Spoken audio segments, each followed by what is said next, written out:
will proceed throughout the election period, end quote. Marjorie Clifton served as consultant on President Obama's campaign, principal of Clifton Consulting, and Matt Schlapp was White House political director for President Bush and chairman of the American Conservative Union. To both of you, good day. Here is Bernie Sanders from quite a moment during the primary season on the Democratic side. Watch.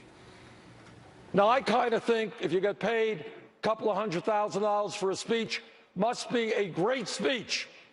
I think we should release it and let the American people see what that transcript was. So that was back in March. He refused to release the speeches. Here is one of the leaks that came out last night.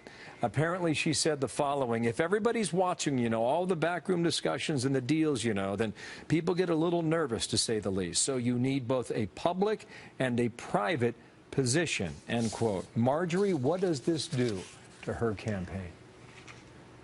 I don't think it does much of anything, to be honest. I mean, I think we knew leaks were coming, and at this point, there is such a swirl of information, where it's coming from, connections to Russia. I mean, all of this is, again, part of a very sordid campaign season where it's a lot of hearsay and here and there. Look, Hillary Clinton's already been labeled as an insider. She's already been labeled as institutional, as part of the problem in terms of politics as usual.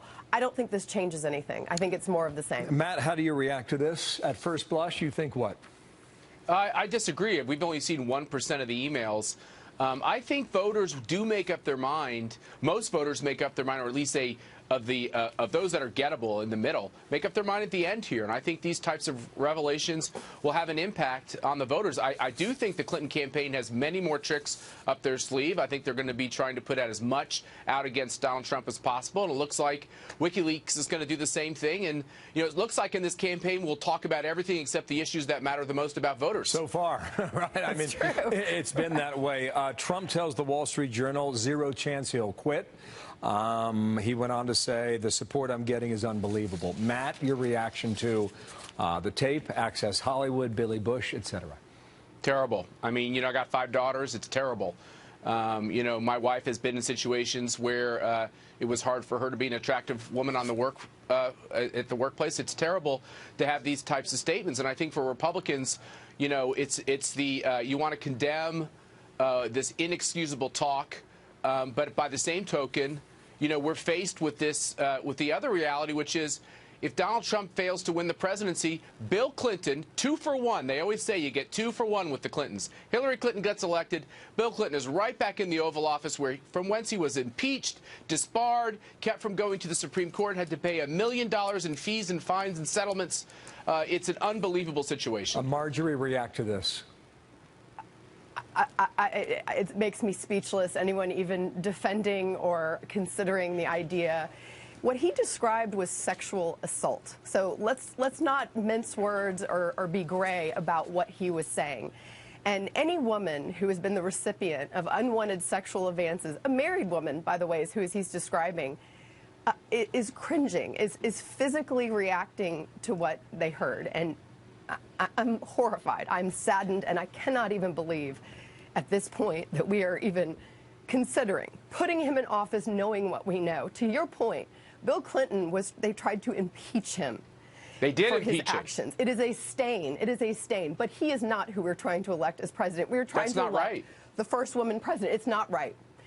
None of it is. But it is also not right to think that we would elect someone who we knowingly, going in, talks about sexually assaulting women, talks about women the way he does. And I'm sorry, it's not okay. It's okay. It's okay. Take a moment. When you both consider the events over the next 36 hours, you're going to have a debate on Sunday night. And that's right. I mean, so Matt, where do you think in 48 hours we are in this campaign then?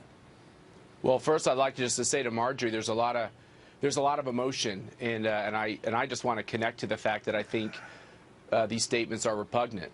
And I think the fact is this: when you're a candidate at a moment like this, when you're going through a crisis, it's very rare that you have a big moment immediately on top of it. And here we're going to be Sunday night at the second debate, and it's all in Donald Trump's hands. He's either going to continue to own the fact that what he said was wrong, and apologize as he did last night, which I thought was a really good first step, and connect to voters. In the end, in a democracy, the voters are going to decide whether or not they want him in this big job. To both of you, thanks. Matt, Marjorie? Thank you. It's going to be okay. Thank you. Thank you. A lot going on and a lot to talk about today, and we are all over it on location.